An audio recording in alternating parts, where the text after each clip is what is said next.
with what we call our surgical process, the spiritual surgery, the removal of a spiritual tumor that if left in the bodies of in our spiritual bodies, they will bring us to untimely death. So kay mag-remove mata og spiritual tumor, atong himuon ang spiritual surgery.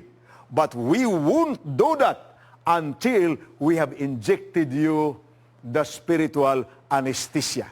So please bow your heads with me again as we receive the Holy Spirit, the anesthesia of the Holy Spirit.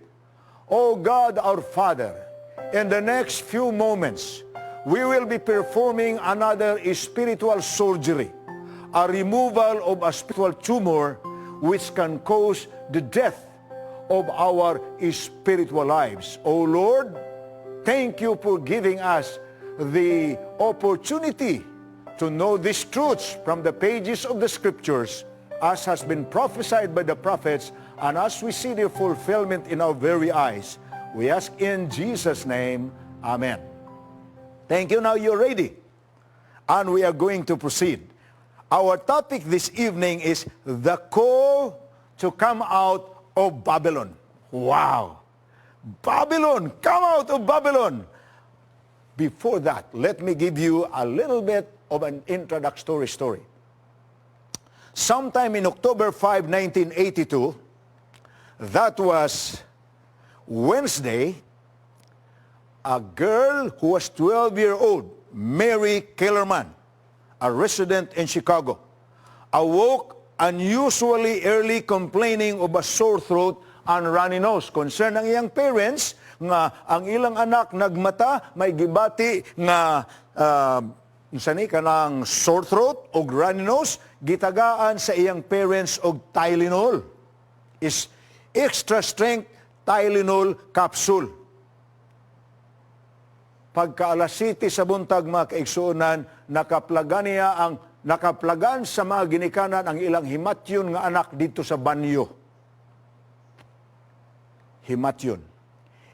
Before the end of that week, 7 residents of Chicago has reported that they have died. Actually, ang mga pamilya na namatay ang ilang sakop sa panimalay o gitrace up nila kadto human nila tumara ang Tylenol.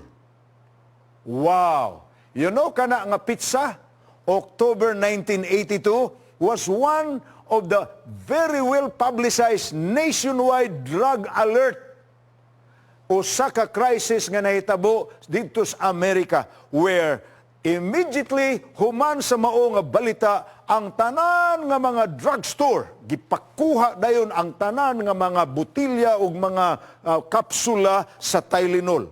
It was a crisis. No one dreamed that someone, somewhere, somehow, had tampered with the analgesic capsules and lacing them with cyanide, which is a poison so deadly, it can kill people within minutes. People became wary of all over-the-counter medication. Everyone wanted to know the facts before buying. You see, those who died from the adulterated capsules did not know the facts.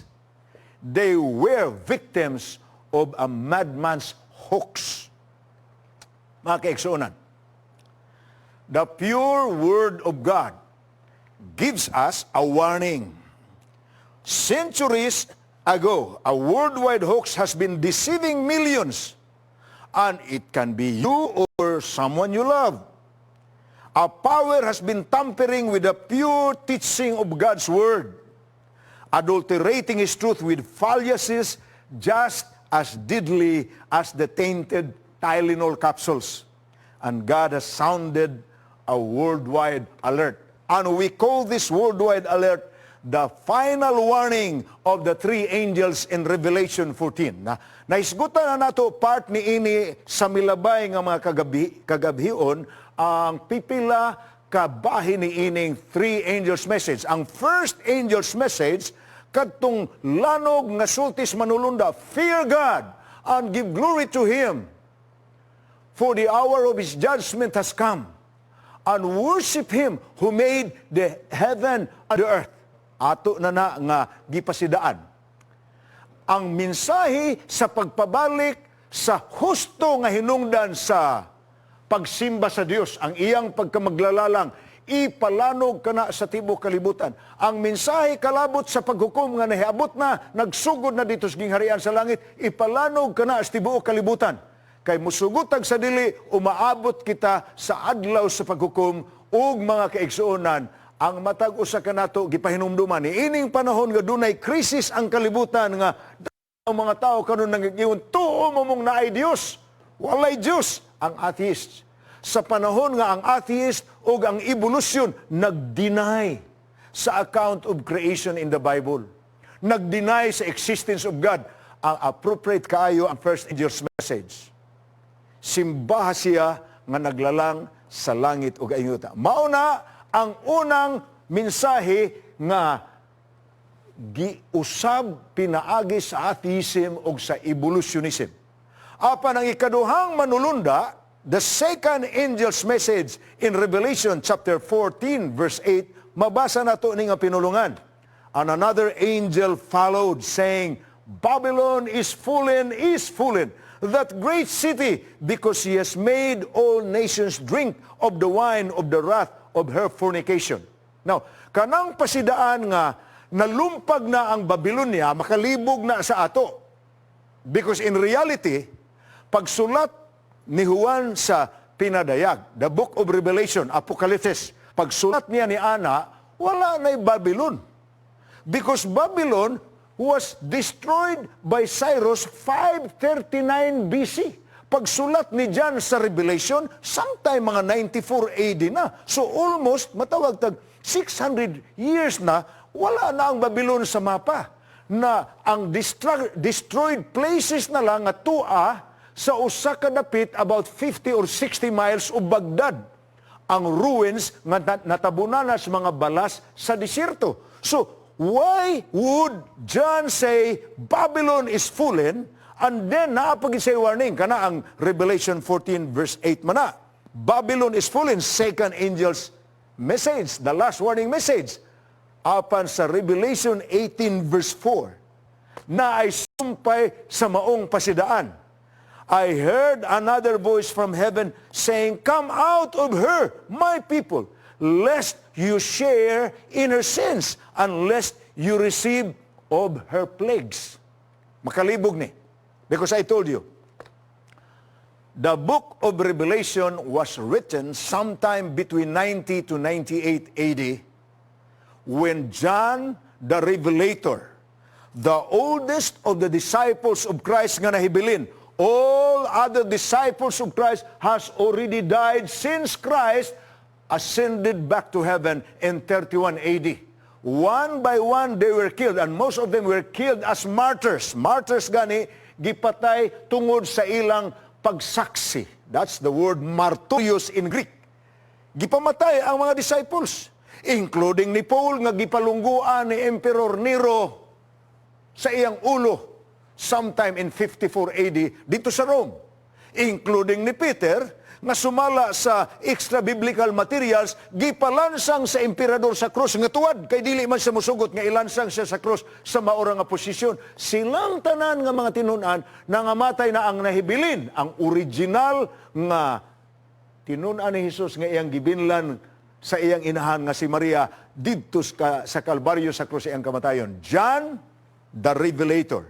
See, John the Revelator was one of the 12 disciples of Christ, the brother of James. Kana si James ug si John mo nagingalag the sons of Zebedee, the sons of thunder. Nailhana sila. But John was young as Christ. But now siya nalay nabilin, all the others already died. But at the time when he wrote the book of Revelation, pagsulti kaniya mahitungod sa mensahe sa duha ka manulunda, Babylon is fallen, ug sa pag-reveal kaniya sa Revelation 18 verse 4, Come out of Babylon so that you will not become partakers of her sins, ug dili sad ka maigo sa mga plagues nga anha sa iya ipaigo. Pagsulat ni Ana ni John, Babylon has long been gone. So there must be a meaning of this word. Modern Babylon, you cannot find it.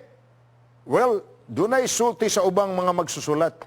Saddam Hussein, before he died, when he attempted to conquer Kuwait, and the United States got mad at him and drove him, hence the Desert Storm, the war in the 90s in the desert of the desert there between Iraq and Kuwait. Anang panahon na mga kaigsuunan, nadiskubrihan sa ubang mga scholars nga Saddam Hussein actually was thinking that he is the reincarnation of King Nebuchadnezzar. Nga ang naputol nga kalihukan ni Nebuchadnezzar sa pag-conquer sa mga nations around him, siya'y mo padayon mo nang iyang gi-conquer ang Kuwait. Di man mo sugot ang United States. Muna nga hangtod din taon, namatay si Saddam Hussein sa panahon ni President Bush. But our point is this, ang Babylon nga gisgutan sa Revelation 14 verse 8, Babylon has fallen, has fallen. It has long fallen, long time ago. Og mga kaigsuunan, og kanang giingon sa Revelation 18 verse 4. Come out of Babylon. Symbolic nga Babylon ang gisgutan. It's not the literal Babylon. Indeed, there is, as we continue our study, we will discover from the Bible that the name Babylon used in Revelation is only a symbol of the apostate religious organization from antiquity to the close of the earth's history. The fallen condition spoken of by John is a departure from the purity and the simplicity of the gospel that people received from Christ and preached by the apostles. So, kanang Babylon has fallen, ang meaning ni Ana kay Galaan, when it talks about Babylon has fallen, ang meaning ni Ana, nagunob na ang apostate nga movement nga nag-introduce og something nga nakapaguba sa original nga doktrina or pagtulunan nga gilitok ni Ginoong Hesus. Now, akong ipaila-ila kaninyo. Sa Bible, doon ay ginganlag a tale of two women. Particularly in the book of Revelation. Sa Revelation 12, we are introduced to a woman, ginganla na siya the virtuous woman, wearing a white robe, standing on the moon, and having a crown of 12 stars. She is pregnant. But while she is pregnant, the dragon was watching so that as soon as she gives birth, at ngan sa dragon, aron iyahang sakmiton ang bata nga gipanganak sa maong babae. That's the first woman. Revelation chapter 12. And by the way, that is a representation of God's true church.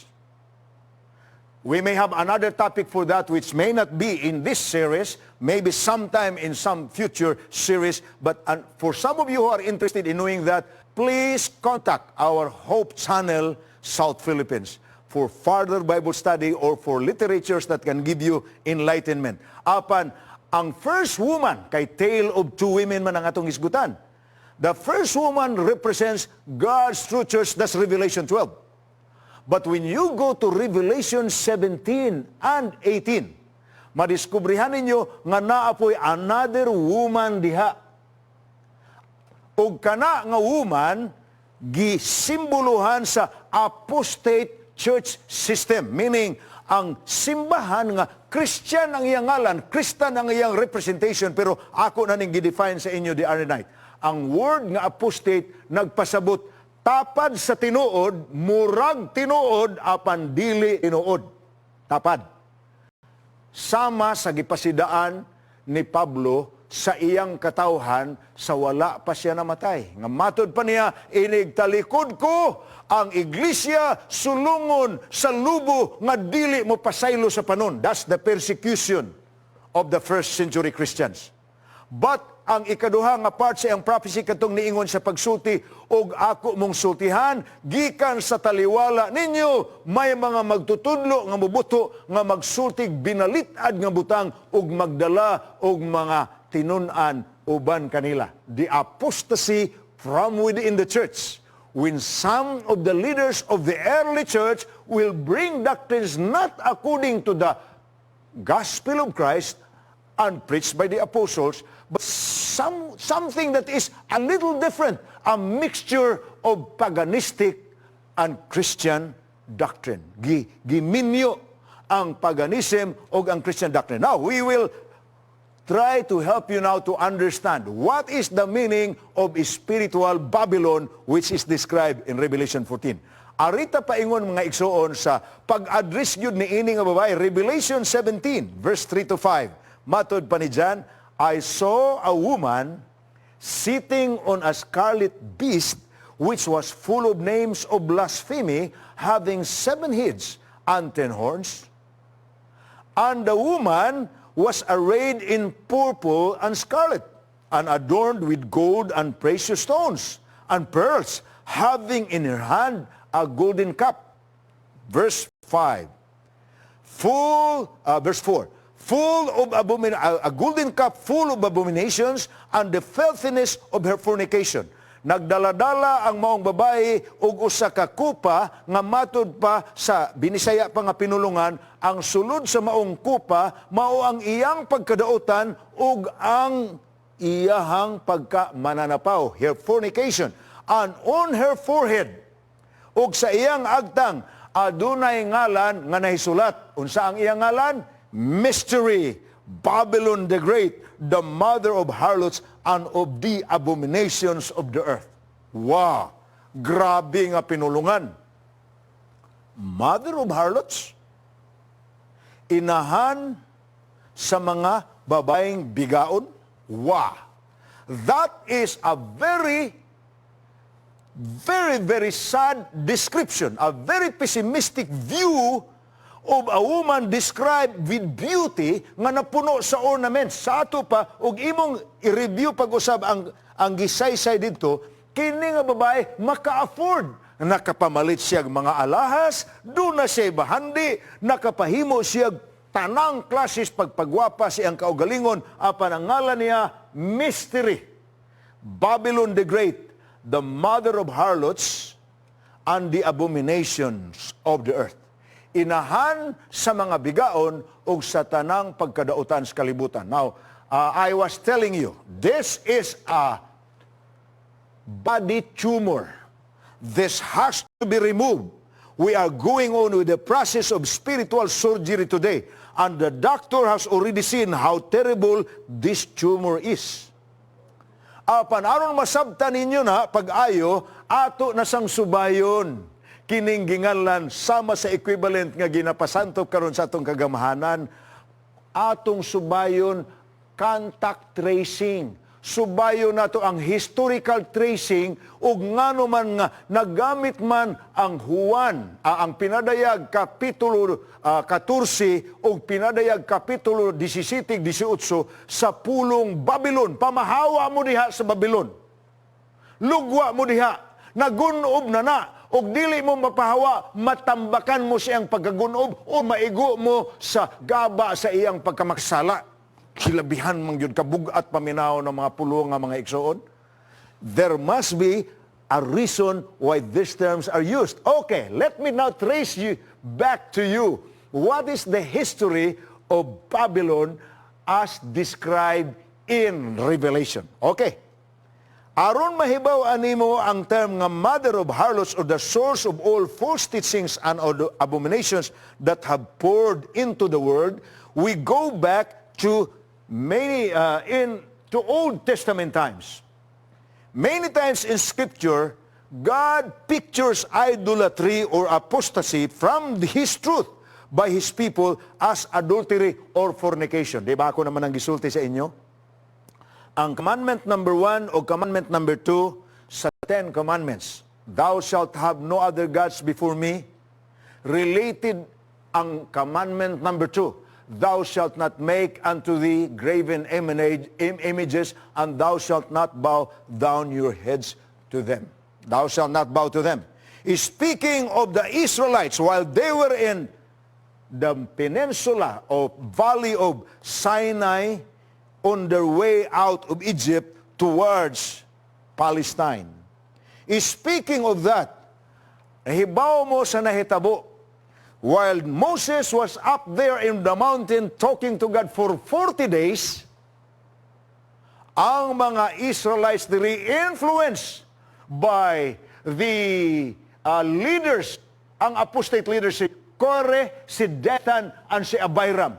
Niauhag sa mga tao. Wala naman ang atong Pangulo. Gipasagda naman ta. Wala naman po ang tingog sa iyang Ginoo. Biyaan naman ta. Magbuhat ta og usa ka Dios nga atong masimbah. Kay di man magsilbig, wala tay simbahon. And you know the story. Nagbuhat sila og golden calf. Ang tanang mga alahas nga dala sa mga Israelhanon gipangayo ni Kore, Dathan, and Abiram, unya gipatunaw nila o gipurma nila nga golden calf.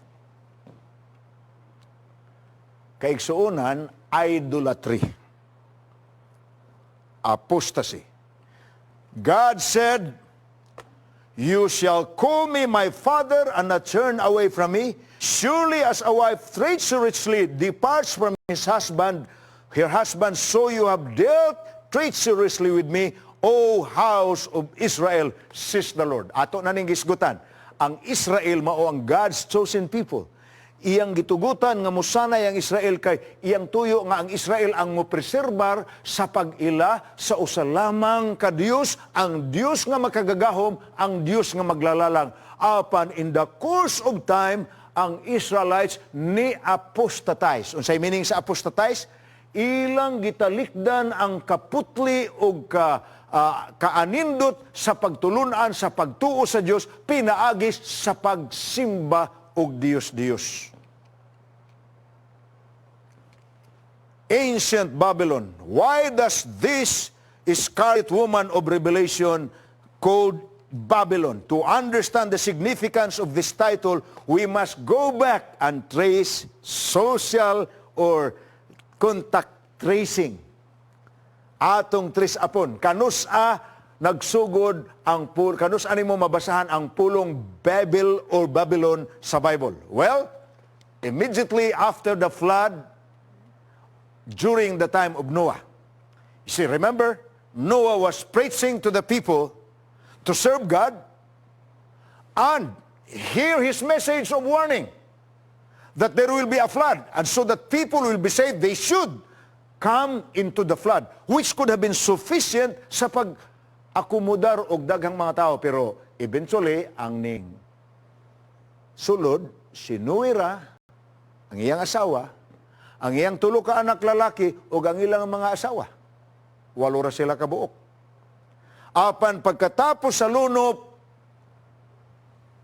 ang kaliwatan ni Noe, maunay nahimong tinubdanan sa kaliwatang tawhanon. Tuloy ang anak, si Shem, si Ham, o si Japet.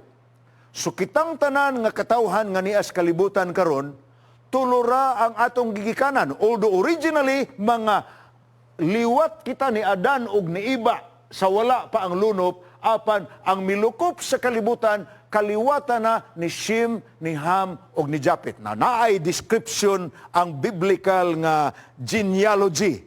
Asa kita nga race. Ang Israelites, Semitic gina sila. Ang Americans, Semitic na sila. Kita nga mga Malaysians or brown race, gingan tag Japhetic. Ang mga Hamitic, kanang mga, sa genealogy, ang Africans o ang uban pa nga pundok, nga sama kanila, Hamitic ang term kanila. Now, the children of Noah was multiplied after the flood. Sa pagka-multiply na niini, ingon ang Diyos, look pa ninyo ang kalibutan. Mo na'y plano sa Diyos. Apan, usa ka pundok sa katawhan, ang mga kaliwatan ni Ham, particularly si Cush, wala sila ning lukop, apan dito sila nagsitol sa lugar nga daplin sa Kibali crossing sa Tigris River o sa Euphrates River, kanang gingalag the plain of Shinar. Mao na ang gisaysay sa ato sa Biblia. Diha sa plain of Shinar, pagkapundok sa mga tao, frisko pabaya ang saad sa Dios kanila, nga nag-ingon ang Dios kanila, human sa lunop, nahibaw sila nga ang ilang apuhan ug amahan sinuwi gisultihan na sa Dios. Dili na nako, I'll not going to destroy the earth again and the people that are living in it with the flood. Aron mahinumduman ninyo na, tanawan ninyo ng bangaw, the rainbow. The rainbow is the covenant of God, meaning I'm not going to destroy the whole earth again with the flood and the population of the earth with the flood. I'm not going to do that again. Kining atong mga ginagmay nga floods karon, dili ni mao ang iyang gimin ana. Apan the world will not be destroyed by the flood anymore. Gisaan na nas Ginoo. Every time they see that, they will remember, dili na magluno pag-usab. But you know what the people of Shinar did? Kaliwatan ni Ham, ilalom sa iyang anak nga si Cush, ang Cushites, they built for themselves a very, very large tower. Matod pa nila sa Genesis 11 verse 4, let us build ourselves a city and a tower whose top is in the heavens. Let us make a name for ourselves, lest we be scattered abroad over the face of the whole earth. Tanawara, dili padugay ilang nadugan ang saad sa Dios. Dili na nako lunopon ang kalibutan pag-usab. Inig kakita ninyo sa rainbow, hinumdumi na akong sulti. Apanon sa gisulti sa mga tao? Magtukod tagturi. Let us build a tower. Kanang taas. Paingon sa langit. Kay aron og maglunop pagyud pag-usab, musaka ta, di na ta malumos. Mga kaigsuunan, sa nakita ni sa Diyos, God was very disappointed, of course. He has just given His promise. I'm not going to destroy the world with the flood again. Every time you see the rainbow, remember, that's the symbol of my promise to you. But look at these people. Magtukod tagturi. Nga taas kayo. Kutob sa kataas nga. Ug muabot pa man ang luno pag-usab. What does that mean? They were defying God's word. Wa sila mutuo sa pulong sa Diyos.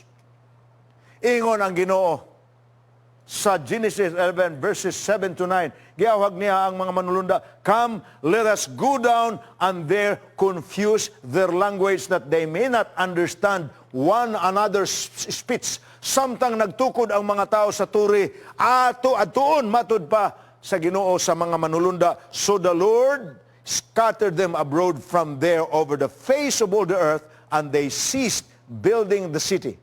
Therefore, its name is called Babel, because there the Lord confused the language of all the earth. You know, ningadto ko mga kaigsuonan sa Ellis Island, the island where the Statue of Liberty is in the United States. Dito sa punuan gyud sa Statue of Liberty, naidakong computer dito nga gibutangan nila og asa ang sinugdanan sa mga pinulungan sa kalibutan nga naadaptar na karon sa English. Gitan-aw na ako ang pipila. I was looking if there are some Filipino words there, and I found a few. But one of the interests that I was looking is asa man gikan ang pulong nga Babel. Kanang Babel di ay nga pinulungan sa in English nga Babel bitaw kanang magsulti ka nga mura nagdili na mulitok ang pulong, dili na nimo maklaro ang sinultihan. Ang original di ana gitrace up nila dito sa building of the Tower of Babel. Nahimo ng English word karon nga Babel, gikan ni anang word nga Babel, which means confused language. Wa na magkasabtanay ang mga tao. Yes, the Tower of Babel was built, which signifies three things. The meaning of Babylon or Babel in the Bible is spiritually. Ang spiritual meaning ni, number one, Babylon means man's attempt to save himself. You know what that means? Magtukod ta og turi nga taas, Kay og muluno pa yun, dili na tamalos. Ato naluwas ang atong kaugalingon. Ang buti pasabot ana, ang tao mangitag paagi sa pagluwas sa iyang kaugalingon. That's the first spiritual meaning of the word Babel or Babylon. Man's attempt to save himself. Ang tao makahimog paagi sa pagluwas sa iyang kaugalingon. Di contrast gyud kay sa gospel, di ba? Meaning number 2 sa word nga Babel. It means defiance against God's revealed will. Ang dili pagtuo or ang direktamente nga pagsupak sa nalitok nga kabubuton sa Dios. Nagsulti ng Ginoo. Every time you see the rainbow, remember, I have promised not to destroy the world with flood again. Ingon ang mga tao, di tamo to. Tukot tagturi, an attempt to save themselves. But they also defied, they also told God, we don't believe in you. That's the meaning of Babylon. Second spiritual meaning of Babylon. Third spiritual meaning of Babylon, it means religious confusion. Relihiyoso nga kalibog. Ang pagkalahugay sa pinulungan. Lain-lain ang isulti. Ang usa ka tawo nagsulti mauni, ang laing tawo nagsulti pug ingunana, di na sila magkasinabtanay. Religious confusion. That's the third meaning. But the fourth meaning of the word Babylon goes back to the claim of Nebuchadnezzar. Nga mabasa nimo sa book of Daniel. The pride of man. Pagtindog ni Nebuchadnezzar sa ibabaw sa iyang palasyo, sa nagtanaw siya sa iyang beautiful nga hanging gardens, sa nagtanaw siya sa kalapad sa iyahang paril ug ang kataas ni ini 16 milyos unya gilibutan pagyud sa irrigation sa Euphrates River aron dili makatabok ang mga kalaban. Ingon si Nabucodonosor sa iyang kaugalingon, is not this the great Babylon which I have built?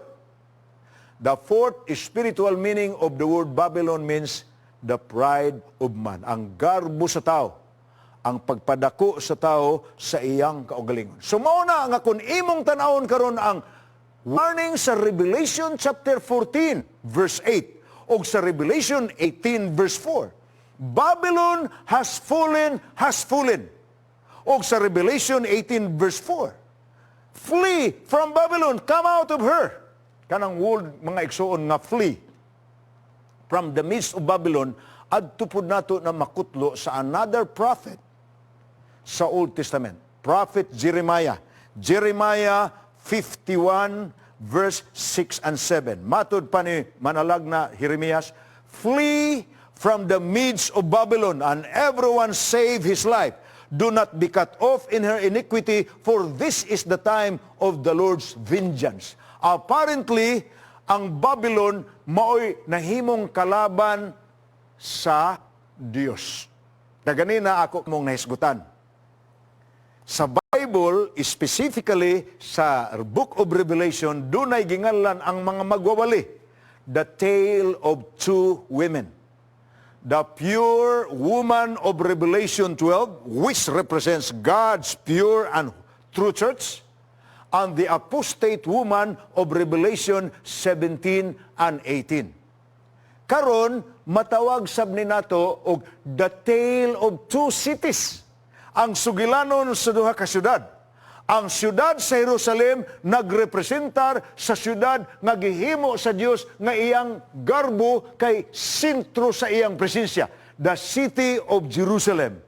Jerusalem simply means the peace of God. The peace of God.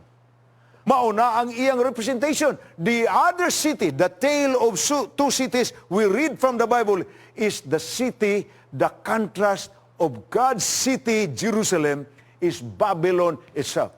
Whereas Jerusalem signifies God's church and God's city, Babylon signifies the city that has destroyed everything that is good about God. Kaigsunan. Sa Padayon na to ang Revelation 51:6 and 7. Nga nag-ingon, "Flee from the midst of Babylon, and everyone save his life. Do not be cut off in her iniquity, for this is the time of the Lord's vengeance." Verse 7, "He shall recompense her that made all the earth drunk. The nations drank her wine. Therefore, the nations are deranged." Symbolic na sad nga pinulungan ang gigamit. Biya kamo sa Babylon, kaya ang Babylonia mo'y nagpainom sa kanasuran sa iyang bino. Ang iyang bino na mao'y nakapahubog sa daghan nga kanasuran. You know what the wine of the fornication of Babylon means? By the way, fornication again. Fornication simply means idolatry. Thou shalt have no other gods. But ang Babylon, daghan siya o gods. Ang representation sa monotheistic religion, ang Jerusalem. Ang representation sa polytheistic religion, daghang Diyos, Babylon. The tale of two cities. In Babylon, they had so many gods. And they have so many teachings. Intoxicated with false doctrines. The wine of Babylon's fornication simply means the teachings that has flooded into God's church that are not from the Bible. They are of paganistic nature. You see, the nations of the world had accepted their practices and false teachings.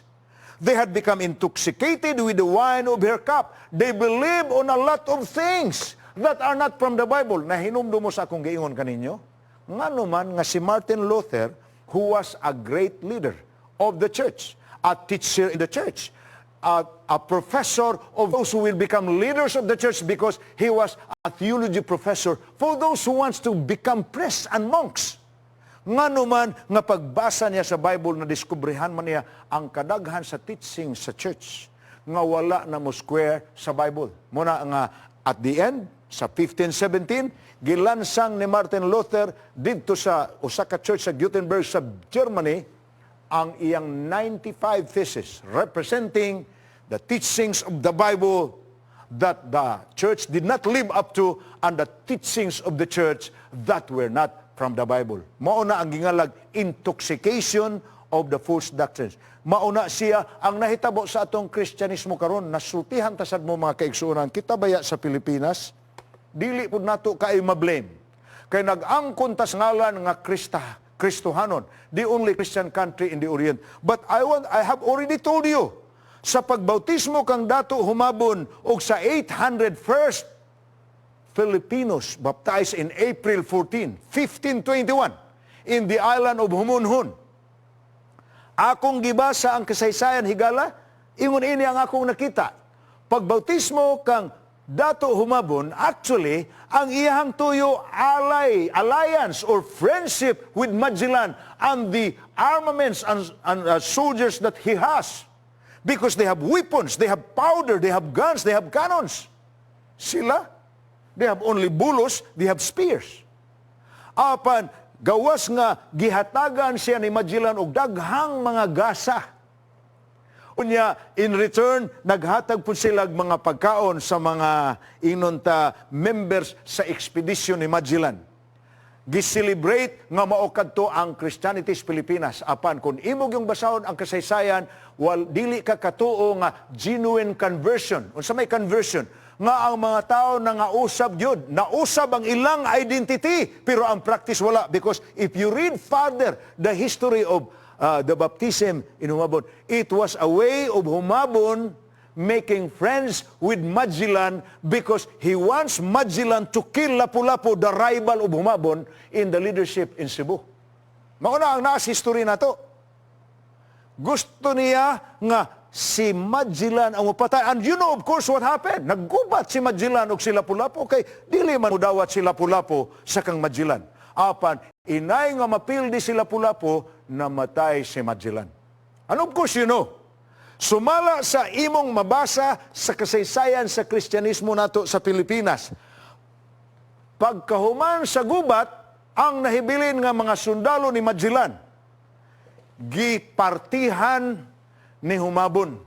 Apan samtang sila nagparty, gihiluan niya ang mga sundalo nga mga Spaniards. You know the rest of the story? 1521 man na nahitabo. Niuli ang survivors nga nahibilin balik sa Espanya, and the Spaniards did not come back to the Philippines until the time of Legazpi sometime in 1570. So dunay almost 50 years nga nawala ang mga Spaniards diri sa imong paminaw katong orihinal nga 800 nga nabautismohan sa Abril 14, 521 sa isla sa Humonhon. Nagpabilin kahato sila sa ilang pagkakristuhanon sa musunod nga 49 years hangtod pagbalik ni Legazpi sa 1570? No! The real Christianity of the Philippines, kung imong kwaon, ang pagbalik na ni Legazpi o ang pag-blood compact nila dito sa Bohol. Muna to. Apan, kung i-trace up, yes, first baptism. But those are people who were not baptized. Do you think na baptized na nga usab ang ilang bisyo? Naghubog pa sila sa gubat o gihiluan ang mga kasundaluhan nga mga katsila. That is in our Philippine history. Basaha si Gregorio Saidi na apod. Babasagan mo sa Wikipedia kung wala na kay access sa encyclopedia. Well, what I'm trying to trace up to you is what has come to our country is the Christianity that was not purely biblical anymore, only the name. What came to us, we're very far from the Bible.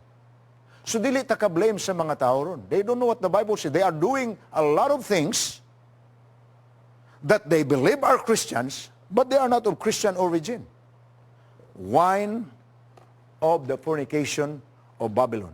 So God called His people to come out. You know, if we turn to the Bible, we can see and discover why God called His people out of the false teachings and practices of ancient Babylon. Kaya ang ancient Yud nga Israel, nahimo man silang, nahinumdum naman mo, nahimo silang captive sa Babylon 605 BC. Apan while captive sila sa Babylon, pagkapildi nila ni kang Nebuchadnezzar, pagkapildi gyud sa Jerusalem ug sa Juda, pildi ni Nebuchadnezzar, may hari manggihapon ang Israel. Apan ang usa ka hari sa Israel, si King Zedekiah, sometime in 592 BC. Iyang giadaptar ang mga practice sa Babylonians ug iyang giimpusar sa mga taong Israelite. Muna nga si Jeremiah nasubo pag-ayo sa nahimong apostasy. Zedekiah brought the people of Israel into apostasy, and Jeremiah and Ezekiel were very hard with that. Kung basahon nimo ang Ezekiel chapter 8 verse 13 and 14, ingon si Ezekiel, turn again and you will see greater abominations. Gipakitaan sa Dios si Ezekiel og pananaon. Tan-aw rag unsay gibuhat sa imong katawhan sa Israel ang mga Israelanon nga karon sakop nas Babylonia. Tan-aw unsay ilang gihimo. Nibiya na sila nako, nibiya na sila sa Ginoo, ang ilang gisimba, mga Diyos-Diyos na. Munang Ezekiel 8, 13, 14, turn again. Ingon siya, you will see greater abominations that they are doing. So He brought me to the door of the north gate of the Lord's house, and to my dismay, women were sitting there weeping for Tammuz. Ang pangutana, kinsa man ni si Tammuz, nga ang Israelite nga kababayan-an, nagluhod-luhod dito sa loyo sa templo. Kinsa man ni si Tammuz, mga kaigsuonan, kusog mudagan ang atong time. Our 1 hour for Jesus is still the answer, is very close to its conclusion now. Let me again prepare your mind. Beginning tomorrow, we will resume with this topic. We will identify the original apostasy of Israelites when they were captives of Babylon. Munang makuha nimo ang term, come out of her Babylon, kay ang nag-lead sa ila sa apostasy, sila rapod nga ning kuyog na sa mga Babylonians. Tomorrow, watch out, the identity of Tammuz, his mother, his father, and the rest of the topic. Why we are having our important subject matter tonight. The second angel's message from Revelation 14. Babylon has fallen, and Revelation 18 verse 4. Come out of her, my people. Ang katawhan sa Dios, ginatawag niya, lugwa mo gikan diha, kay maangin mo sa iyang kasalanan, maangin mo sa silot nga alang kaniya. Watch out for that tomorrow, but for this time, may I ask you again, please pray for the anesthesia of the Holy Spirit that you will hear these teachings, just like we are tracing the original social contact tracing, historical tracing, asa nagsugod kining sayop nga doktrina nga milukop sa Kristyanismo karon. Ako karon awhagon ang kaigalaan o kaigsuonan nga nagasunod sa atong programa, mo join kita samtang kita magahimo niining season of prayer with our viewers.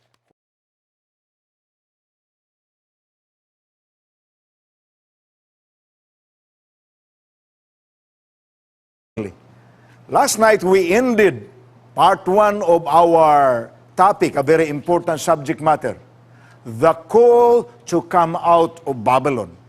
We explained to you already that this is one of the most important message any person on earth should hear before Jesus comes, because this is the second of the last warning message in Revelation 14, verses 6 to 12. There are 3 important messages of the angels that is to be broadcasted around the world with a loud voice.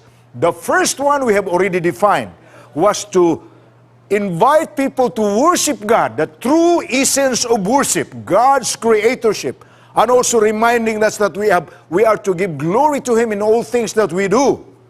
And also to remind us that we are already in the time of judgment. The second angel's message is what we are dealing with this time. Babylon has fallen. And that is Revelation 14 verse 8. But Revelation 18 verse 4 warns us, come out of Babylon, my people. Don't stay there. So what must this Babylon be? This is a symbolic language, a symbolic name. Because as I have told you, when John received this vision and heard the words of warning, Babylon has fallen. Babylon as a kingdom was already non-existent. Dugay na kaayo ang Babylonia gilumpag ni King Cyrus 539 BC pakadto. Pagsulat ni John sa Revelation is about 94 or 95 to between 94 to 95 AD. More than 600 years since the fall of Babylon into the hands of the Medes. Karon ang warning ni John, Babylon has fallen. Well, it's past tense, yes. But the term, come out of here, my people, that's a call for the people of the last days. Kita ang na-involve, ana. So, importante kayo nga atong mahibaluan, unsay kahulugan sa pulong Babylon. Ako nang gi-remind sa inyo kagabi pagsugod. Dito ni magsugod sa Tower of Babel. Ang Tower of Babel dito sa pagkahuman a few years after the flood during the time of Noah. The Babel that was built by King Nimrod, who, proclaimed himself a king. That Babel was the kingdom where the original apostasy has come from. I gave you at least 4 meanings of Babylon, the spiritual meanings of Babylon. One meaning is, it means man's attempt to save himself. They were building a tower so that if there will be a flood again, they can just simply go up the flood. That's the first meaning. The attempt of man to save himself, which means righteousness by works, which is far from the biblical teaching. We are saved by grace. We are not saved by any effort that we do. And Babylon stood for a man attempting to save himself. Number 2, Babylon means defiance against God's revealed will. God has already made His word. I'm not going to destroy the world with flood again. But they did not believe Him. It's a defiance of God's revealed will. Number 3, Babylon means confusion.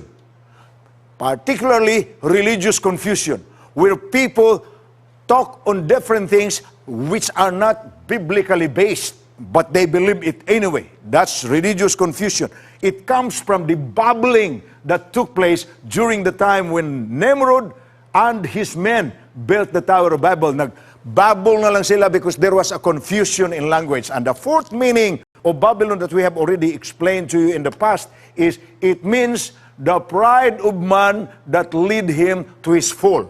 And in particular, that's the story of Nebuchadnezzar when he said, "Look at this Babylon which I have made." And after that, you remember the story of Nebuchadnezzar. He was insane for 7 years. The fool of man, after he cherished a pride to honor himself. Now, sa time sa Old Testament Israel, we know that before Jerusalem was conquered by the Babylonians, there was already the influence of Babylon in or among the people of Israel. Muna nga gisulatan sa gitagaan sa Dios og panahon si prophet Ezekiel, a contemporary of Daniel, and we read that already in Ezekiel 8:13 and 14. Tanawa ug unsay gihimo sa akong katawhan. That's Israel, ang katawhan niya, na influensya sa Babylonia, nanimba na sa Diyos-Diyos sa mga Babylonians. Muna iyang nakulbaan.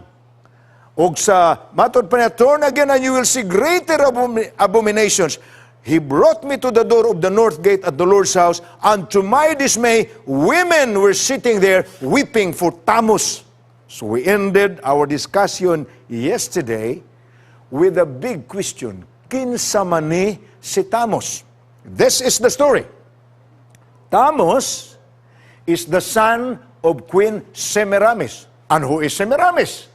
Semiramis was the wife of Nimrod, the builder of the Tower of Babel, the son of Cush, the son of Ham, the son of Noah, who was cursed by Noah because he has done something offensive to the family.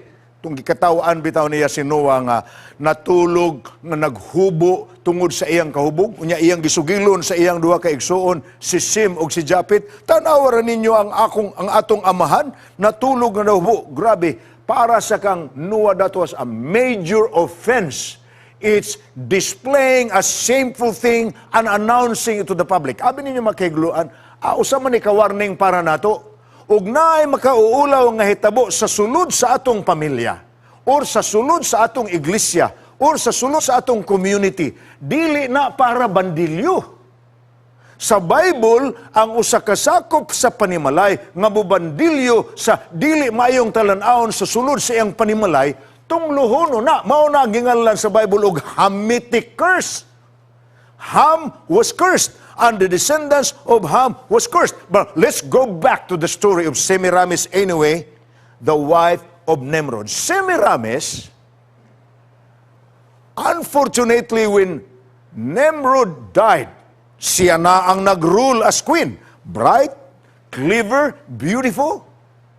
Og niingon siya pagsultis katawhan nga iyang gipanguluhan.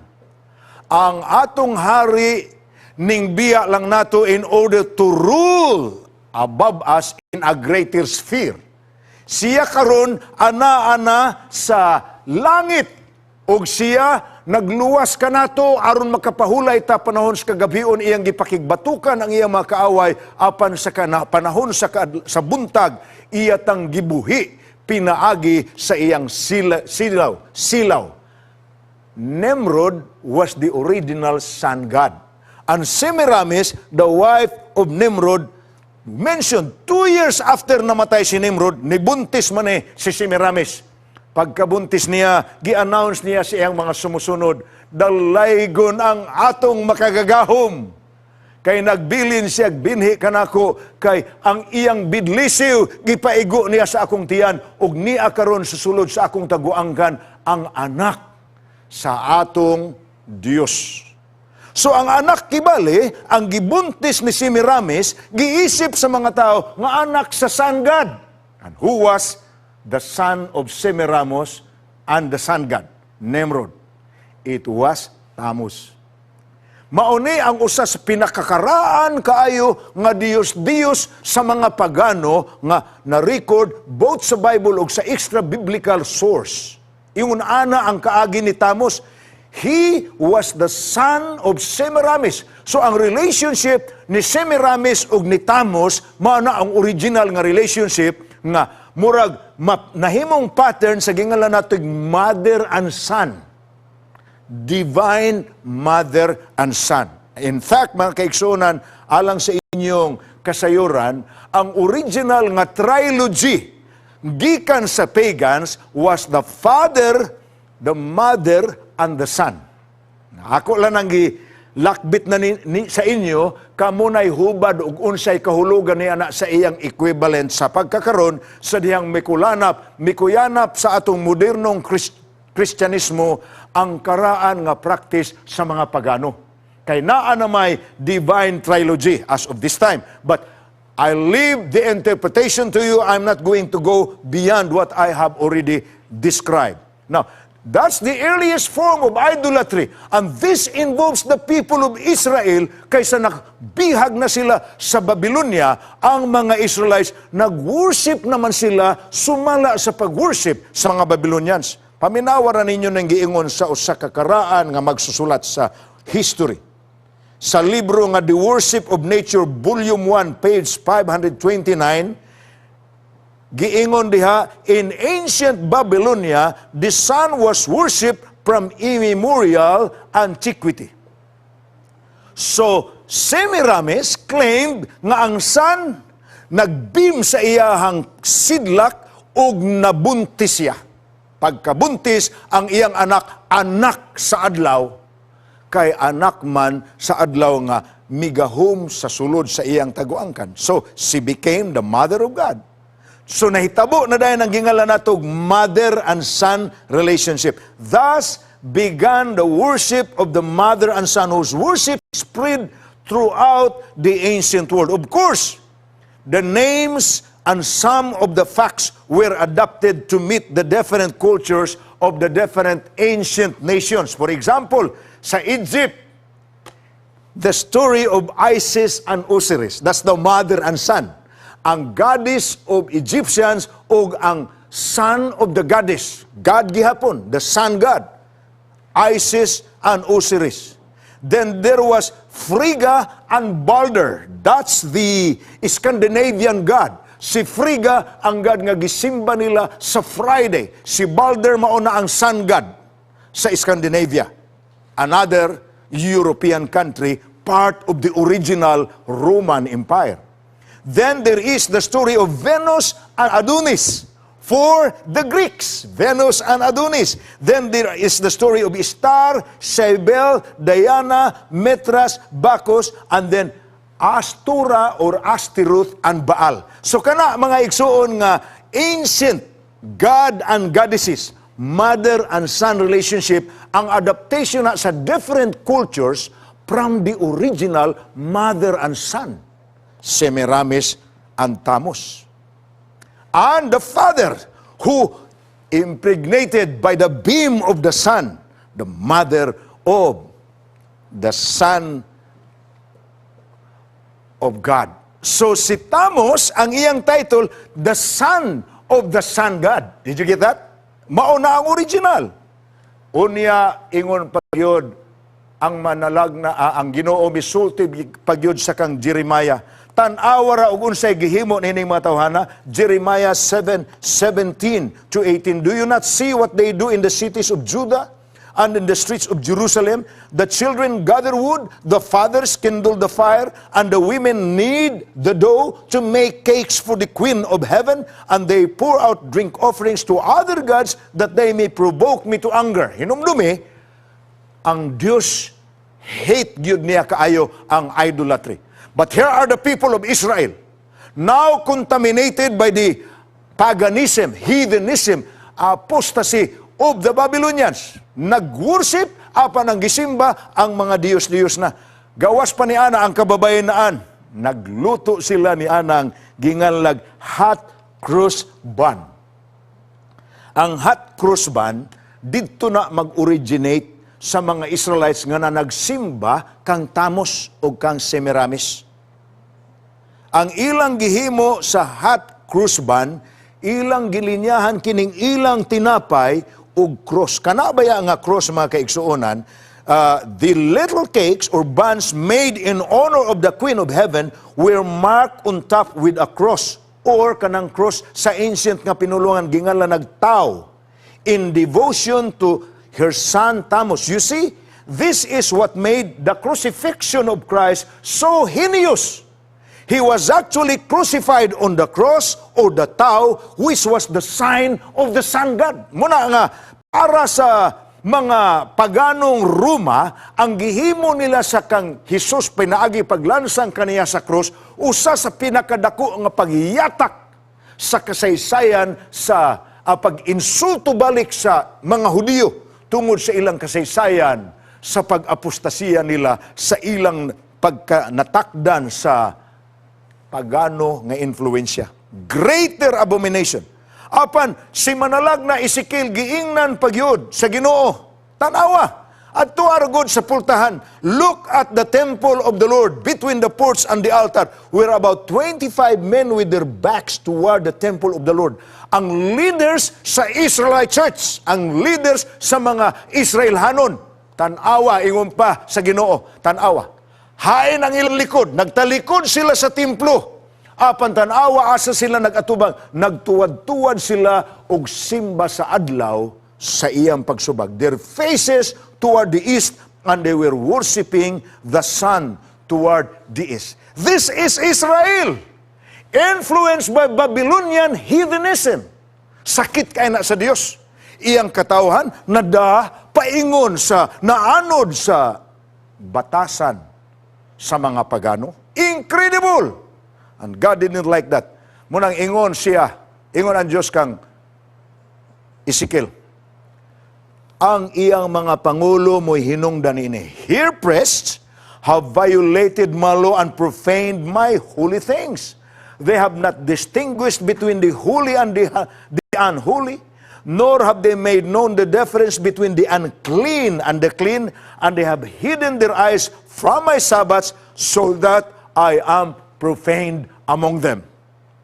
Babylonian influence upon the Israelites drove them away and away and away from God. And God was not happy with that. So God allowed the Israelites to be captives of Babylon for the next 70 years. Munang ako na nanggisgutan sa inyo sa previous episode. 70 weeks are determined upon your people, O Daniel. Daniel chapter 7 na. Ako na lang tagalan ang katawhan og 70 semana, which we already understood to mean 490 years. Because 70 weeks means 490 days, and a day for a year according to Ezekiel 4 verse 6, ato nang gihubad. Mauna ang provision sa Dios alang sa Israel. Now, ang nakapurki mga kaigsuunan kay human sa time nga gitagal sa Dios alang kanila, naunsa man ning Israel, ning swerve sila to another direction. Wala na sila sa idolatry, diri na pud sila sa legalism. Unsa may legalism? Naghimo ang Israel sa ilang kaugalingon og daghan kaayo mga balaod. Gi-expand nila pag-ayo ang ilang mabasa nga gisulat ni Moses sa Torah, kanang 5 ka basahon ang gingalag Pentateuch. Ang nasuwat ni Moises diha aron mahimo nilang sunod, gi-expand kana nila, dunan sila ubang mga libro, ang Talmud, ang Mishnah ug ang uban pa nga holy traditional books for the Jews nga mo'y nahimong basihanan sa ginganlan nilag legalistic Judaism. Ning swerve sila sa other direction.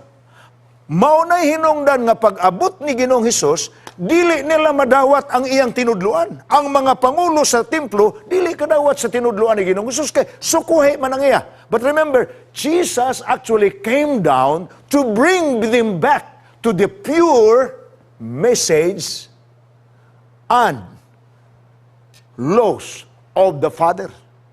Nahimo ng debate, when Jesus was there, He always rebuked the Pharisees, the Sadducees, the priests. Ginganlan niya ning mga tawhana og mura mo og mga lungon, pinintalan sa gawas, puti, nindutan ahon, apan sa ilawom, dunot. Mo na ang iyang terminology. Because Jesus want to bring Israel back to the purity of the gospel, and that's exactly what He did, and that's what He shared to His disciples, and so His disciples was trained to preach the real gospel for 3.5 years.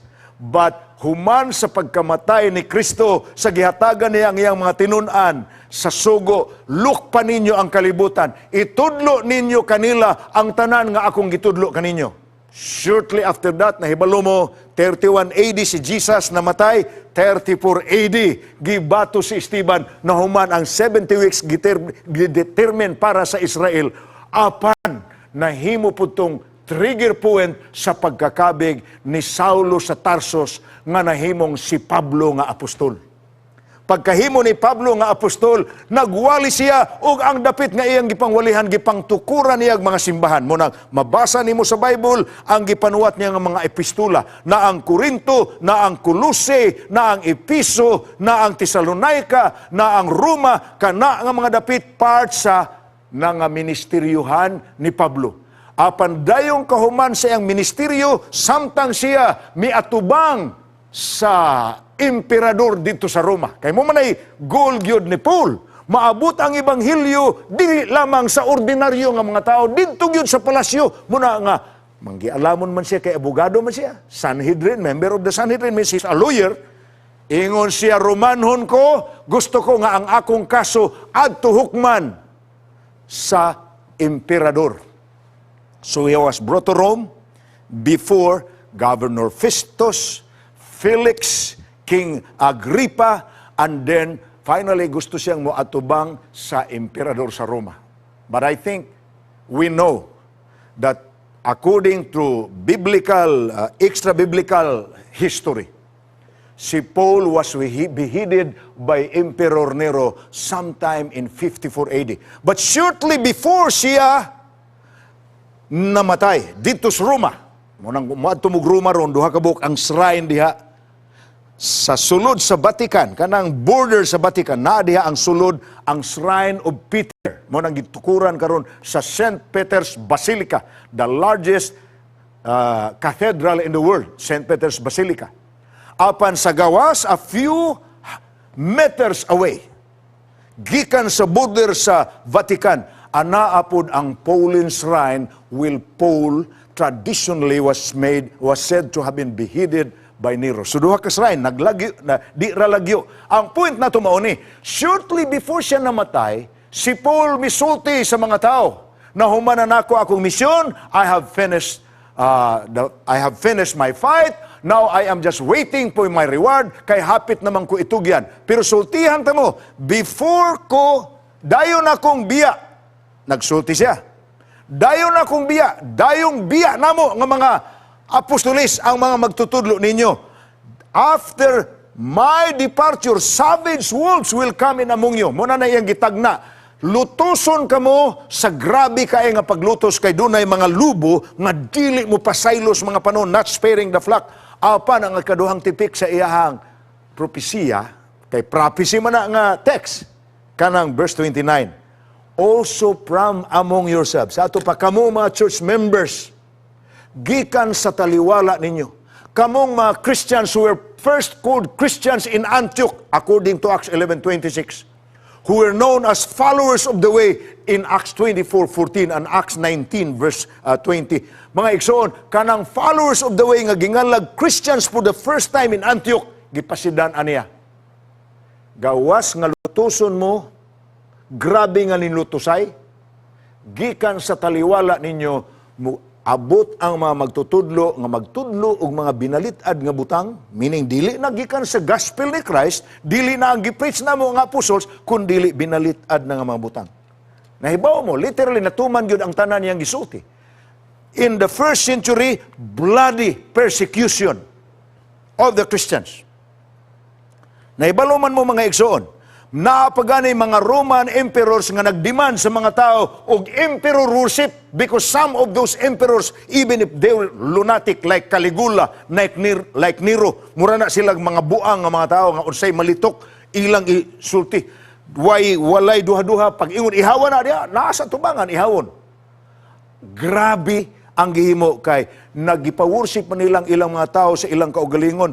Kanang pagbuhat sa Colosseum, nang makita ninyo sa movies karon sama anang Gladiators ng movie, kanang Coliseum entertainment hall gina nga ang kwarta nga ibayad sa mga tao sa ilang makita nga entertainment daluna ingon nga revenue paingon sa Emperor of Rome. But what was the form of entertainment in the Coliseum? Mauna ang original mga kaigsunan sa inyong nadungog karon nga blood sport. Unsay blood sport? Entertainment nga ang mga tao magtan-aw og mga taong magpinatyanay or mananap batok tao magpinatyanay. Apan ang gihimo nila ni ana during the first and the second century, ang Christians ilang gihimong talan-aon.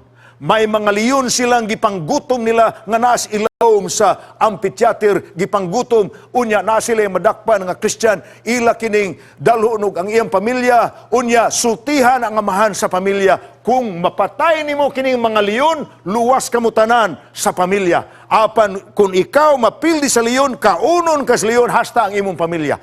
Ug samtang kana nga talan-aw nahitabo sa Colosseum, kadtong entertainment center sa Roma para sa blood sport, hugyaw ang mga taong magtanaw sa dihang ang usa ka Kristohanon kunis-kunison ang iyahang lawas sa leon. Apan kung ang maong Kristohanon maayo pud siya nga sundalo sama sa inyong nakita sa Gladiator ni Russell Crowe, makapildi siya kalaban, makapildi siya mananap, hugyaw pud ang mga tao. Gladiator type of entertainment, blood sport originated, and it was part of the bloody persecution of the Christians in the first and the second century AD. Ni anang panahon na mga kaigsuonan, gianam sa mga Christians og palayo ang ilang kaugalingon gikan sa fanatical Jews. Katong akong giingon sa inyo. Hinumdumi ang kalaban sa Christian church ni anang panahon na tulo. Growing, emerging ang Christians, pero ang ilang kalaban tulo. Number one, ang paganism sa Roman Empire, Mithraism. Number two, ang pagka-prejudice sa religion sa mga Grigo nga di mutuog Dios, ang ginganlan nato Greek Gnosticism. Ug number three nilang kalaban, ang fanatical Judaism. Kining tulo may persecutive elements ni. Gipersecute sila sa ilang kaubanang Hudiyo, kay namiya sila ni talikod sa pagka-Hudiyo, nahimong tumutuo, followers of the way, nga ginganlan later og Christians dito sa Antioch.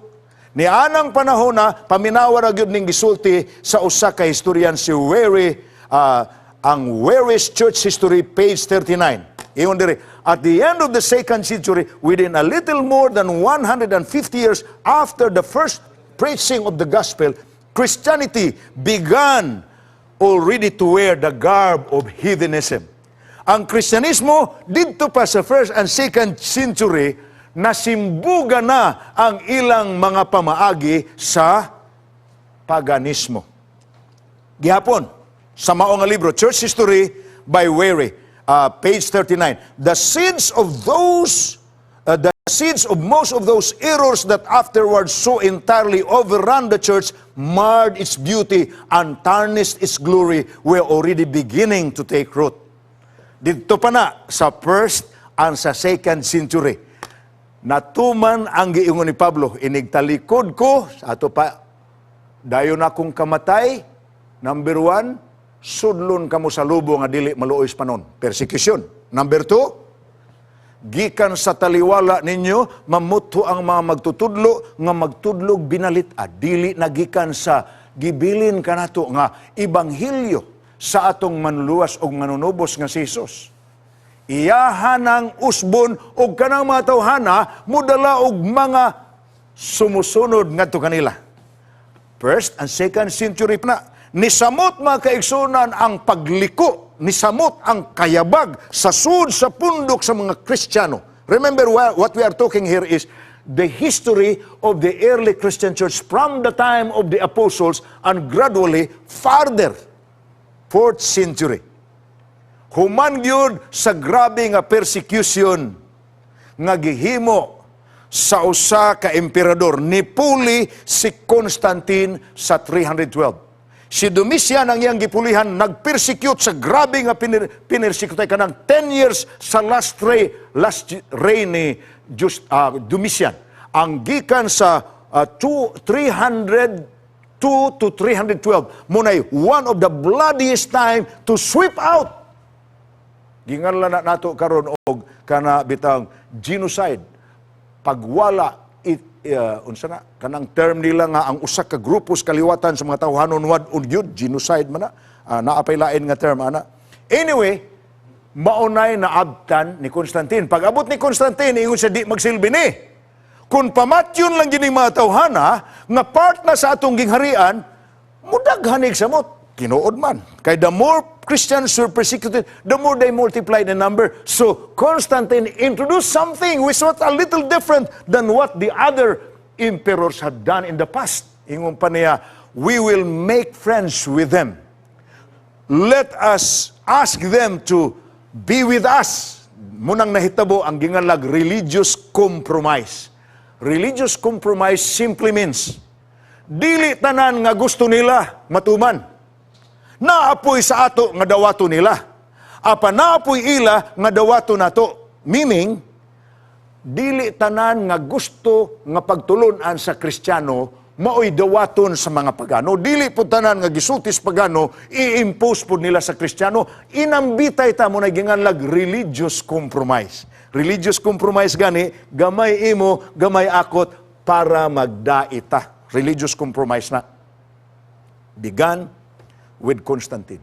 Nag-anam kinig kadako kay nangaminyo ang mga kabataan sa mga Romanhon sa mga converts sa Christians, nangaminyo ang Christians sa mga anak sa mga pagans o sa pagkaminyo ay simply you can expect nga i-brought up nila ang ilang kabataan nga nagkasinabtanay tila. Unsay ilang pagsinabtanay? Gamay gikas paganismo, gamay gikas Kristyanismo. Now, one trigger event took place. Si Constantine decide nga iyang tukuron ang usa ka branch sa iyang kingdom dito sa eastern part sa Roman Empire, which is Turkey. Stable na ang Rome, apan mo build siya to stabilize the eastern part of the Roman Empire. Tukod niya ang Constantinople. Kanang Constantinople, muna karon ang ginganlag Istanbul. Ang karaan kana nga site pag-decide ni Constantine nga entukuron. Apan samtang siya naghimo ni ana, ang general niya diri sa Roma niingon wala nay interes si Constantine diri. Ako na ni si General Maxentius. Ako na ni pagsuti kang Constantine. Si General Maxentius giangko na niya ang Roma nga iya na. Imo na lang kuno ang Constantinople. Ingon si Constantine, the whole Rome is mine. So, makigubat siya kang Maxentius. Pagpakigubat niya kang Maxentius, gipangayo niya ang tambag sa iyahang mga magtatambag ug niingon ang iyang mga magtatambag, unless makuha nimo ang simpatiya sa nag-anam kadaghan nga Kristiyano sa sulod sa imong imperyo, posibleng di ka kadaog. Muna nga sa kung inyong basahon ang ancient history, na ay ginganlan diha og the Milvian Bridge Battle. Diin ang kasundaluhan ni kasundaluhan ni Constantine ug ang kasundaluhan ni Maxentius nag-abot og diha sa maong suba, the Milvian Bridge Battle, nakadaog si Constantine. Apan prior anang adlaw sa gubat, gitawag niya ang tanang kasundaluhan, lakip ang mga Kristiyano nga mijoin kaniya ug miingon siya nakakita og pananaon. That's a very well-known story in ancient Roman history. Nga nakakita si Constantine og pananaon nga nikidlat ang dagat ang langit. Pagkidlat sa langit, ang iyang nakita, kilat nga purma sa krus, unya ang purma sa krus nga kilat, nakita niya ang inscription, en hoc signo vences. Latin nga pinulungan nga nag-ingon, this is the sign for which you will win the battle. By the sign of the cross, you will win the battle. Munang gi-organize niya ang iyang mga sundalo. Pag-organize niya ang iyang mga sundalo, ginganlan niya to og the soldiers of the cross. Mga igsoon, og inyong basahon gud ang kasaysayan kanang gingalag crusaders. Ang mga soldiers na sa King of England attempting to regain Jerusalem from the Muslims in the 16th century. Muna'y nailhan nga crusaders, munang diha kuha ka ng istorya ni Robin Hood. Ang uban na istorya na lang apan gipadako. Pero ang original nga soldiers of the cross were the Christians who rallied together with Constantine in the Melvian Bridge battle when they won against Maxentius. And in 313 AD, Constantine declared, from this time, this empire is empire of the cross. So, inyong tanawon mga kaigsuonan, ang history sa Christianity of Rome, gawas ni atong mga fathers, katong mga church fathers, gikan sa 1st century, 2nd century, Sixtus, nga mo'y nag-introduce sa pagsimba nila sa Domingo aron nga i-honor ang resurrection, gipadako ni Pope Victor diri sa 200 AD, kana nga mga kasaysayan ni samot na kalig-on panahon ni Constantine. Kay pag-abot ni Constantine, gideclare man niya, this is the empire of the cross, is an imperial proclamation, and from that time, you can imagine na himong Christian ang empire sa nag-ipon nga pagtulunan sa pagano o Kristiyano.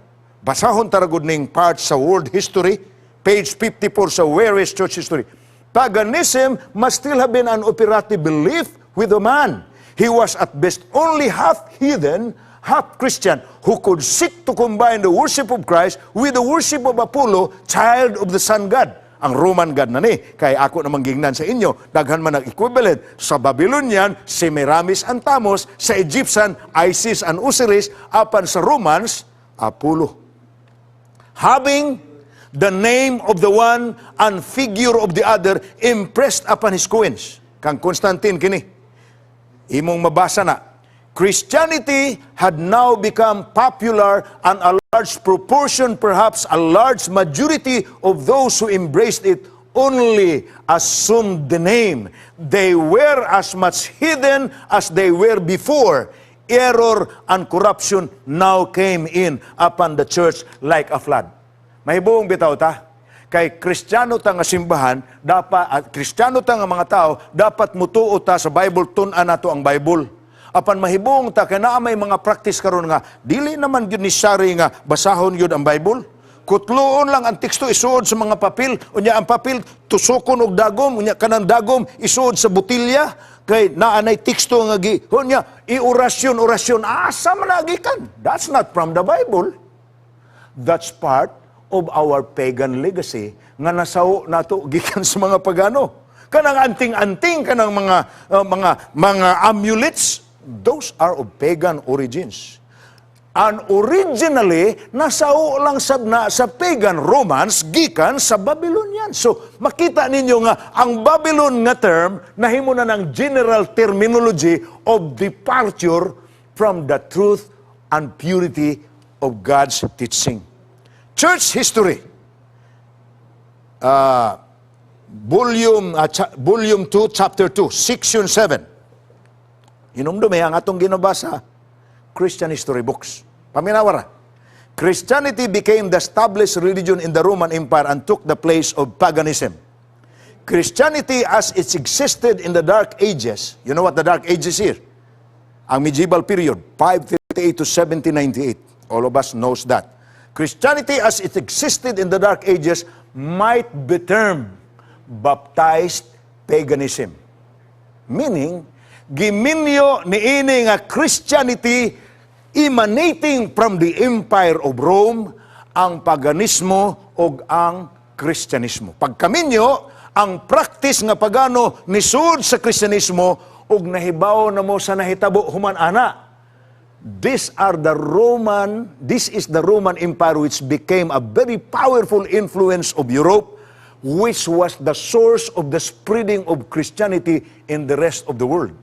Kay unsa may bahin sa kalibutan karon nga dili Europeans nga formerly sakop sa Western Europe ug Roman Empire ang naduawan sa mga gikan ni ana nga Western European countries nga originally were parts of the Roman Empire, including America with Christopher Columbus and Amerigos Vespucci, including the Philippines with Ferdinand Magellan, who was a Portuguese and who served the King of Spain, and including Miguel Lopez de Legazpi and Roy Lopez de Villalobos. Those are the historical figures who were all Europeans. They brought in the rest of the world the Christianity coming from the Empire of Rome. And remember, the Christianity coming from the Empire of Rome, which was spread around the world, is what is known in Church History, chapter 2, section 7, volume 2, chapter 2, section 7. Christianity as it existed during the Dark Ages. By the way, ang pag-abot sa Kristyanismo sa Pilipinas, part sa Dark Ages, 1521 man. Ang Dark Ages, 538 to 1798 man. Ang Dark Ages, maunay pag-abot sa Christianity sa Pilipinas. Muna akong giingon ninyo, mismo kita dire, ang naabot sa ato nga Kristyanismo, katong Kristyanismo nga, dili magwawali nga nag-quote sa Bible. Latin man ang atong kay usara may nagdaag Bible, si Father Figapita raman. Gi-relate na ako sa inyo kagabi. Pagbaptize niya sa first baptism in the Philippines, 800 Cebuanos in the island of Humonhon, including Dato Humabon and his wife in Cebu. April 14, 1521. Pagbaptize niya ni Ana, it was not because of the result of series of Bible study or from the Word. It was simply changing a name from being pagans or being whatever they were before the navigators with Magellan came. Munang gingalatag sa awit pa ni Yoyoy, Magellan discovered the Philippines to Christianize them, everyone. Munang gingalatag, the only Christian country on the earth. But one of the unfortunate things about being Christian is, nangamatay na lang ang atong mga katigulangan nga gitawag o Kristiyano, wa gani kahibalog unsay Genesis 1:1. In the beginning, God created it. Nobody. There's only one man whom I know in the record of Philippine history under Spain nga klaro gyud nga nakabasag Bible. And he is our national hero, Dr. Jose Rizal. We know he read the Bible because one of the novels he wrote, duha may ang novel, El Filibusterismo ug No Limit ang Hari.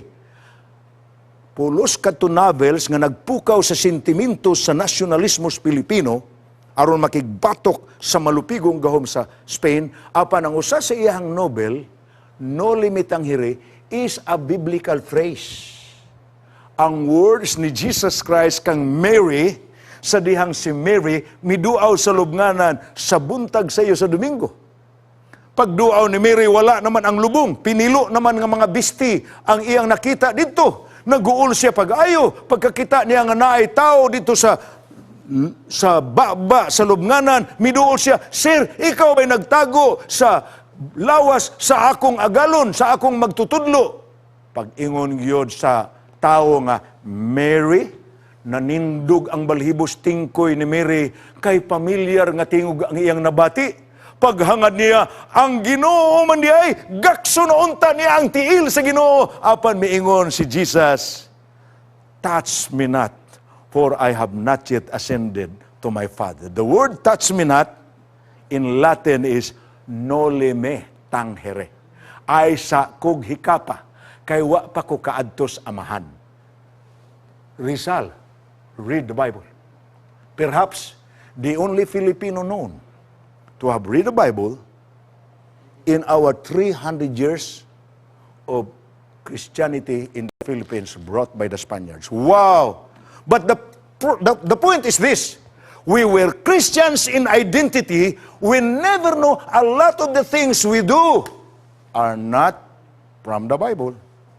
They are actually old pagan practices brought into the church during the first, second, and later years in the history of Christianity. For example, tagaan ta mo usa ka sample ha, ug muduaw mo karon sa St. Peter's Basilica, you will see this great image which they call the image of St. Peter. No, the original image is not St. Peter. It was already there as part of the worship of the pagans. Si Apollo na, apan ang ila pong laingala na si Jupiter. Tanawan ninyong naa sa ulo niya.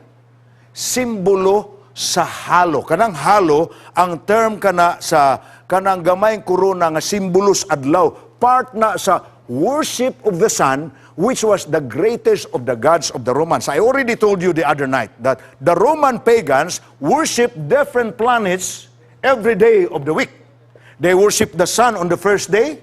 They worship the moon on the second day. Munang Sunday, Monday. They worship Mars on the third day. They worship Mercury on the fourth day. They worship Jupiter, munang Dies Joves. They worship Venus, Dies Veneris, Biernes. They worship Saturn on the seventh day. Ang mga Romans, ingon ana, kana siya, partly, nadana, they transferred the names of the pagan gods and adopted Christian names. The original trilogy of Nimrod, Semiramis, and Tammuz became the Holy Trinity of the Holy Trilogy of the Sagrada Familia sa pagkakaroon. Makaigsunan, nauban ninyong makadungog inim kayo, tinumo-tumo naman lang na ni Pastor Gulfan. No. We are talking to you about this because these are recorded in history books, particularly Christian history. For example, Cardinal Newman, he has enumerated a lot of the teachings now that are part of the Christian tradition, but which was of pagan origin. Cardinal Newman matod pa niya, the use of temples dedicated to particular saints, incense, lamps and candles, votive offerings, holy water, processions, sacerdotal vestments, the tonsure, the ring in marriage, turning to the east, images, ecclesiastical chants, are all of pagan origin, sanctified by the adoption into the church. So the church that came to us from Europe, and it was spread the rest of the world. Muna giingon, the church coming from the Empire of Rome is spread around the world. That's precisely what the meaning of the word Christian church from Rome. Universal manggod ang meaning anang word nga Catholic. Ang meaning yun niya, kung imog yung humbaron, ang iyang tinuod nga meaning, ang Kristyanismo nga didto manukad sa Roma, the church that came from the Empire of Rome and was spread around the world. And that includes the Christianization of our country in the Philippines. Na mga tanong mo, do you think the church admits that? Ang uban manggod masuko. Kaya ano kuno nagbutang-butang, dili man ibutang-butang. Paminawan na ninyo ng gikan sa libro yun, ha? Kamu nalay basa. This is the Catholic World, 58, March 1894, page 809. The church took the pagan philosophy and made it the buckler of faith against the heathen. She took the pagan pantheon, temple of all the gods, and made it sacred to all the martyrs, so it stands to this day. She took the pagan Sunday and made it the Christian Sunday. She took the pagan Easter and made it the feast we celebrate during this season. I already told you, this one is Peter right now, if you go to St. Peter's Basilica. But that statue was already there before Rome became Christian, because it was dedicated to Jupiter or Apollos in their equivalent worship of the sun god.